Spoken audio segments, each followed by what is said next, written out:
Soy Pablo Veloso. En el cuerpo de este rapero, hoy dialogaremos acerca del trabajo sobre el ego y sus ilusiones. Se habla mucho de vencer al ego, pero ¿quién vence a quién? Si el ego está allí, ¿quién más hay allí para luchar contra el ego? Me imagino que se trata de dominar algo inferior con algo superior. Cuando se habla de vencer los deseos, ¿de qué se trata? De eliminar el sentir. De eliminar algunos deseos. ¿Y cómo saber cuáles es conveniente eliminar? Hablar de esto es complicado porque ofrece mucha variedad de matices, pero intentaré poner un ejemplo. El ego solo puede ser vencido cuando dejamos de apegarnos a ciertos deseos, que no a todos por supuesto, máxime cuando esos deseos son los de poseer algo a una costa del sufrimiento de los demás, como si ese algo, ese alguien, cosa que ocurre en muchos casos, fuera propiedad nuestra, ya que nuestro ego lo desea a toda costa. Pero en el proceso de no apegarse, ¿qué sucede? Es decir, el ego detecta que ciertos deseos son perniciosos, y es necesario eliminarlos para eliminarse él mismo, entonces comienza una campaña de suicidio o autoeliminación. Sin embargo, como el que moriría es él, se encarga de autosabotear el proceso, de forma de continuar. ¿No es así? Sí, la mayoría de las veces el esfuerzo se ve truncado. ¿De dónde proviene la vara para medir qué deseos son adecuados y cuáles no? ¿No es la tradición, la religión, la educación, lo que nos dicta qué está bien y qué no?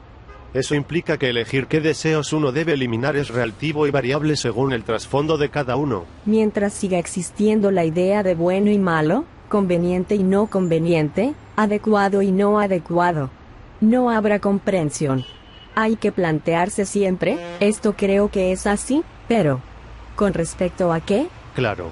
La única forma de poder concebir la transformación del ego, o bien, su lisa y llana eliminación, es postular un ente superior, llamado alma, ser superior, yo superior, espíritu, o algo que no es el ego mismo. En este caso, todo parece ir bien, es cuestión de trabajar duro desde el ser superior para poder dominar o eliminar al inferior, pero surge un problema insalvable aquí, si el yo superior decide que debe ser eliminado del yo inferior para alcanzar la paz, ¿de dónde, o cómo determina qué cosas debe eliminar? Es decir, es como el viejo dicho latino, quis custodiet ipsos custodes. ¿Qué diantres significa eso? Significa, ¿quién vigilará a los vigilantes? Es decir, si alguien se encarga de definir lo que está bien y lo que no, lo que conviene y lo que no, lo que debe estar allí y lo que no, ¿quién va a controlar que el que decide decida bien? O, en otras palabras, ¿cómo podemos estar seguros de que el que decide, decidirá bien? Es como cuando en los sistemas totalitarios, un jefe de Estado, rey o emperador tiene poder para decidir qué está bien y qué está mal. ¿Cómo sabemos que no cometerá errores? Siempre hacemos sufrir a alguien, nos lo propongamos o no, pongamos cuidado o no. El construir siempre viene de la mano del destruir. Así es. Escucho siempre el reproche de mis amigos. Enciérralas, contrólalas. Pero, ¿quién vigila a los vigilantes? Los planes de las esposas comienzan con ellos. Esto es una cita de Juvenal. Es la sátira 6. También versos del Tao Te Ching grafican lo que decías. Todo el mundo toma lo bello por bello, y eso es porque conocen que es lo feo. Todo el mundo toma el bien por el bien, y eso es porque conocen que es el mal. Porque el ser y el no ser se engendran mutuamente. Lo fácil y lo difícil se complementan. Lo largo y lo corto se forman el uno de otro. Lo alto y lo bajo se aproximan. El sonido y el tono armonizan entre sí. El antes y el después se suceden recíprocamente. Por ello, el sabio maneja sus asuntos sin interferir, y difunde sus enseñanzas sin adoctrinar. No niega la existencia de las innumerables cosas. Las construye sin atribuirse nada. Hace su trabajo sin acumular nada a por él. Cumple su tarea sin vanagloriarse de ella, y, precisamente por no vanagloriarse, nadie se la puede quitar. Pero parece tan real la diferencia de los opuestos. Lo agradable es tan diferente de lo desagradable. La razón por la que todo esfuerzo parece destinado a fallar, es porque jamás hubo dos entidades, una que afecte a la otra, una que influencie y la otra que, pasivamente acepte o activamente rechace, sino, solo una gran totalidad sin partes, acrática, anárquica, sin centro, sin inicio de cualquier motivación en ella, ya que no posee capital, centro, desde el cual actuar.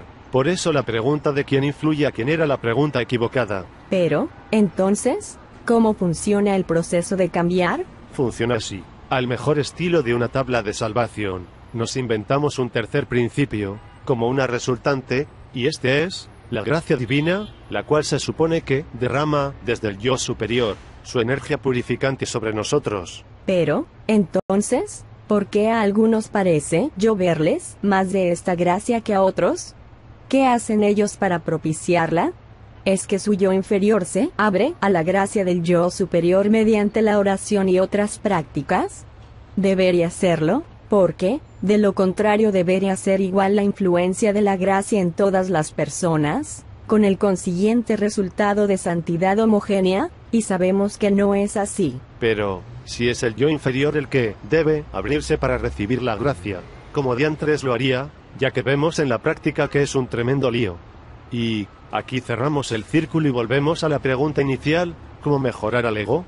Y, si el yo superior no tiene influencia sobre el inferior, ¿cuál es su función? Cuando nos damos cuenta de que creando un principio superior, un ente o yo superior, puro, inmaculado, perfecto, que decide y actúa en pos de la purificación, subyugación o eliminación del principio inferior, lo único que logramos es un ciclo que se repite ad infinitum, es decir, que si el principio superior es el que decide qué es lo correcto, ¿cómo podemos saber que esa decisión es bien tomada, teniendo en cuenta que el yo superior de cada persona parece tener puntos de vista diferentes? Allí es donde surge el inconveniente, porque no parece funcionar en todos los casos esta purificación o eliminación del ego yo inferior.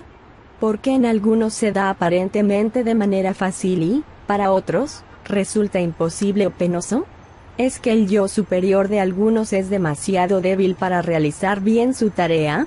¿O es el yo inferior demasiado fuerte para dejarse transformar o eliminar? ¿Entiendo bien? Según lo que dices, ¿la mente o el pensamiento son aniquilados? No es el pensamiento el que es aniquilado, ya que eso solo ocurre en el dormir profundo, en el desmayo, en el orgasmo o el peligro, pero por sobre todo, en la muerte. Por eso, aniquilar el pensamiento y seguir vivo es como vivir lobotomizado, como un zombie. No es muy deseable ese estado. Muchos meditadores lo desean fervientemente, pero es más fácil tomar un sedante fuerte y el pensamiento se detiene sin tanto esfuerzo. La verdadera transformación es cuando el pensador es aniquilado, cuando el yo que hace, decide, piensa, anhela, y todos los verbos que se te ocurran se desarma, como si quitases la pieza clave de una maquinaria, y ésta se detuviese por completo. La aniquilación del yo es un eufemismo, es como cuando te enteras de que el cielo no es azul, aunque lo sigas viendo azul. Tu vida sigue igual, pero todo cambia para siempre. A partir de ese momento no hay más tiempo, no hay más identidad personal, no hay más agente hacedor de nada, ni hay otros en el mundo, no hay espacio ni distancia, no hay nada. Pero no es como vivir en estado de babia, de todo esfumado, de hippie sesentoso, sino que vives, usas el lenguaje, eres el mismo para todos, pero ya no para ti. Comes, compras, trabajas, te diviertes, amas, odias, haces el amor, cantas, bailas, eres heavy metal, rapero, o monje, asesino o santo, heterosexual o gay, lo que sea que fluya en ti, solo que sabes que no hay tú, no hay nadie en casa nunca más. Pero, seguirá habiendo problemas, tensiones, etc. ¿Problemas? Claro, los de siempre, preocupaciones. ¿Por qué no? La mente es la de siempre, pero muchas cosas que la mente mantenía consigo que eran producto del convencimiento de que eras un alguien, caen como hojas muertas, y tu vida es más simple, más tranquila, pero más intensa, menos represiva, más total. Y puedes ser alguien que llama la atención como un maestro o bien un anónimo que vive su vida normalmente hasta la muerte, pero ya sin tiempo, sin muerte, sin nacimiento, sin pasado.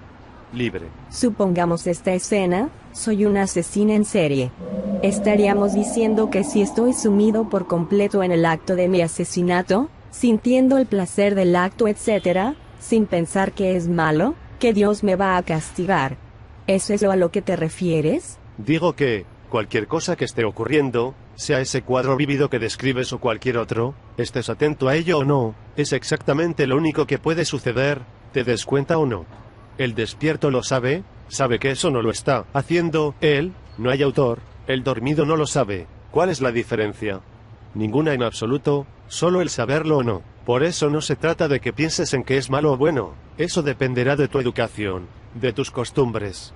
Es algo que va más allá de lo que hagas o no hagas, de lo que pienses o no pienses. Es simplemente el saber que no hay nadie haciéndolo, nada más. Si eres ese asesino al que te refieres, y sabes que el acto se realiza por sí mismo, que no hay yo detrás, entonces sí es de lo que hablo. Si eres el mismo asesino, pero estás pensando en que no eres un alguien, entonces no es de lo que hablo. El saberlo es simple, es saberlo y ya.